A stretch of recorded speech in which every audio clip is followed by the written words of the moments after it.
നമ്മൾ ഫ്ലൈറ്റിൽ യാത്ര ചെയ്യുന്ന സമയത്ത് നമ്മൾ എന്തെങ്കിലും സാധനങ്ങൾ മിസ്സായി കഴിഞ്ഞാലോ മറന്നു വെച്ച് കഴിഞ്ഞാലോ, അതായത് ഓൾറെഡി നമ്മൾ ഫ്ലൈറ്റിൽ കയറിപ്പോയി എന്നിട്ട് മറന്നു, അതായത് നമുക്കത് പിന്നീടാണ് ഓർമ്മ വരുന്നതെങ്കിൽ നമ്മൾ ആ എയർപോർട്ടിൻ്റെ അതോറിറ്റിയിലേക്ക് വിളിച്ചിട്ട്, അതായത് ലോസ്റ്റ് പ്രോപ്പർട്ടി കോൺടാക്ട് നമ്പർ ഒന്ന് ഗൂഗിൾ ചെയ്ത് കഴിഞ്ഞാൽ ഓരോ എയർപോർട്ടിൻ്റെ എന്ത് ചെയ്യും അത് നമുക്ക് കിട്ടും. എന്നിട്ട് ഈ ലോസ്റ്റ് പ്രോപ്പർട്ടി റൂം ഉണ്ടാവുക അറൈവലിലാണ്. ഓക്കെ, ഡിപ്പാർച്ചർ സൈഡിലല്ല, അറൈവൽ സൈഡിലാണ് ഉണ്ടാവുക. അപ്പോൾ നമ്മൾ എന്തെങ്കിലും ഈ ഒരു ഫോർമാറ്റ് ഉണ്ടോ, ഈ ഒരു ഫോർമാറ്റ് കോപ്പി ചെയ്തെടുത്ത് വെച്ചോളി, സ്ക്രീൻഷോട്ട് എടുത്ത് വെച്ചോളി. ഈ ഒരു ഫോർമാറ്റിൽ നമ്മൾ എന്ത് ചെയ്യണം, ഇപ്പോൾ എൻ്റെ പേര്, അതായത് എൻ്റെ ഒരു സാധനം മറന്നു വെച്ചു, അപ്പോൾ ഞാൻ എന്ത് ചെയ്യണം, എൻ്റെ ഫ്രണ്ടിനെയാണ് അവർക്ക് പറഞ്ഞേക്കണമെങ്കിൽ ഫ്രണ്ട് ആ സാധനം വാങ്ങാൻ വരും എന്നുള്ള രൂപത്തിൽ നമ്മൾ എന്ത് ചെയ്യണം, ഒരു ലെറ്റർ എഴുതി കൊടുക്കണം. പിന്നെ ഈ സംഭവങ്ങൾ നമ്മൾ വെരിഫൈ ചെയ്യണം നമ്മൾ തന്നെയാണോ എന്നുള്ളത്.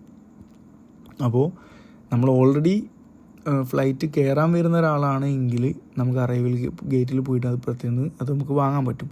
ഇനി അതല്ല, നമ്മൾ നാട്ടിലെത്തി എന്നുണ്ടെന്നുണ്ടെങ്കിൽ അല്ലെങ്കിൽ എയർപോർട്ടിൻ്റെ അകത്തുനിന്നാണ് നമുക്കിത് മിസ്സിങ് കിട്ടുന്നതെങ്കിൽ പിന്നെ രക്ഷമൊന്നും ഉണ്ടാവില്ല. സോ ഇക്കാര്യങ്ങൾ സൂക്ഷിക്കുക. ഈ ഒരു ഫോം എന്തായാലും ഫോട്ടോ എടുത്ത് വെച്ചോളി.